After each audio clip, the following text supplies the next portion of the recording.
అందరికీ నమస్కారం. మరి ఈనాడు రాష్ట్రంలో నిరుద్యోగులకు ఇచ్చిన హామీలు నెరవేర్చకుండా ఇవాళ రేవంత్ రెడ్డి సర్కార్ మరి నిరుద్యోగులను మోసం చేస్తూ ఈరోజు రాష్ట్రంలో ఎంప్లాయ్మెంట్ కల్పించకుండా ఆనాడు కల్లబల్లి మాటలు చెప్పి గద్దెనెక్కిన రేవంత్ రెడ్డి సర్కార్ కాంగ్రెస్ ప్రభుత్వం ఇవాళ మేము వచ్చిన సంవత్సరంలోపే 2 లక్షల ఉద్యోగాలు భర్తీ చేస్తామని ఏదైతే హామీ ఇచ్చిందో అది నెరవేర్చాలని ఈరోజు మొత్తం తెలంగాణ నిరుద్యోగులందరూ కూడా డిమాండ్ చేస్తూ ఉన్నారు. మరి అందుకోసమనే జోగులాంబ గద్వాల జిల్లా నిరుద్యోగుల పక్షాన ఈరోజు మరి పెద్ద ఎత్తున కూడా నిరసన తెలుపుతూ ఉన్నాం. మరి చూస్తున్నాము, కాంగ్రెస్ ప్రభుత్వం వచ్చి 3 సంవత్సరాల దాదాపు 32 నెలల కాలం గడుస్తూ ఉంటే కూడా ఈరోజు వరకు కూడా కనీసం ఒక 20,000 ఉద్యోగాలు కూడా వేయలేని దుర్మార్గమైన పరిస్థితుల్లో రేవంత్ రెడ్డి సర్కారు ఉండడం సిగ్గుచేటు.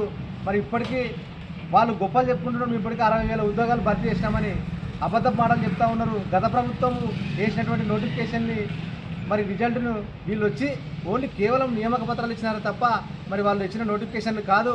మరి వాళ్ళు ఇచ్చింది కేవలము 16,978 ఉద్యోగాలే. స్వయాన చట్టసభల్లోనే స్పీకర్ గారే మరి తెలపడం జరిగింది. సిగ్గు లేకుండా ఇంకా మేము 80,000 ఇచ్చినాము, మేము భర్తీ చేసినామని చెప్తా ఉన్నారు. ఇది దుర్మార్గమైన వ్యవస్థ. మరి అందుకోసమని ఈనాడు తెలంగాణ రాష్ట్ర నిరుద్యోగులందరూ గర్జిస్తూ ఉన్నారు, ప్రశ్నిస్తూ ఉన్నారు. మరి ఏమైంది మీరు ఇచ్చిన హామీలని? మరి మేము వచ్చిన సంవత్సరంలోపు 2 లక్షల ఉద్యోగాలను గాలికి పోయింది. మరి అది కాకుండా జాబ్ క్యాలెండరు పోయిన సంవత్సరం 2024 ఆగస్టు 2న జాబ్ క్యాలెండర్ మేము ప్రతి నెల జాబ్లు వేస్తాం, సమయానికి జాబ్లు వేస్తామని ఆ రోజు అసెంబ్లీలో జాబ్ క్యాలెండర్ తీసుకొచ్చినారు. అది జోక్ క్యాలెండర్గా మారింది. ఇంతవరకు జాబ్ క్యాలెండర్ దిక్కు లేకుండా పోయిందో మరి ఇవాళ రేవంత్ రెడ్డి చెప్పాలని ఈ సందర్భంగా డిమాండ్ చేస్తూ ఉన్నాం. అట్లే మరి మేము వచ్చిన తర్వాతనే మెగా డిఎస్సీ వేస్తామని చెప్పినారు. 20,000 మెగా డిఎస్సీ వేస్తామన్నారు.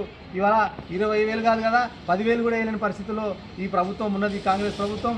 అదేవిధంగా ఇప్పుడు ఈ రాష్ట్రంలో దాదాపు 20,000 పోలీసు ఉద్యోగాలు భర్తీ ఖాళీలు ఏర్పడ్డాయి. కానీ ఇవాళ 20,000కు నోటిఫికేషన్ ఇవ్వకుండా కేవలము 7,000 ఉద్యోగాలకే నోటిఫికేషన్ ఇచ్చినాడు. మరి అత్యంత దుర్మార్గంగా వ్యవహరిస్తున్నాడు. ఇవాళ నిరుద్యోగులకు నిరుద్యోగ భృతి అని చెప్పినాడు.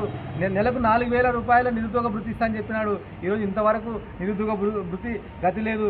ఇట్లా ఈ రకంగా రాష్ట్రంలో విద్యార్థులను అదేవిధంగా నిరుద్యోగులను నిట్టనిలువుగా ముంచుతూ ఉన్నాడు. ఇవాళ నోటిఫికేషన్ లేకుండా నిరుద్యోగులను ఆగం చేస్తూ ఉన్నాడు. నిరుద్యోగులు ఎక్కడతగాని డొక్కాడని పరిస్థితిలో ఇవాళ పెళ్లిళ్ళ వయసు వచ్చింది, ఇవాళ రూమ్ రెంట్లు కట్టలేని పరిస్థితి, బుక్కులు కొనుక్కునేలేని పరిస్థితి.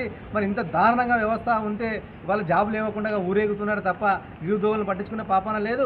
ఆ రోజు వాళ్ళ అగ్రనాయకుడు రాహుల్ గాంధీ మరి సరూర్ నగర్ కానీ అశోక్ నగర్ కానీ పిలుచుకొచ్చి ఛాయ్పై చర్చ పెట్టి మేము వచ్చిన సంవత్సరం లోపలే మీకు ఖచ్చితంగా 2 లక్షల ఉద్యోగాలు భర్తీ చేస్తామని అబద్ధపు మాటలు, నయవంచన మాటలు, కుట్రపూరితమైన మాటలను చెప్పి ఓట్లు వేయించుకొని గద్దెనెక్కి ఇవాళ నిరుద్యోగులను ఎత్తిపైన ఉరితాలు బిగిస్తూ ఉన్నాడు. ఇంకా అట్నే సిగ్గు లేకుండా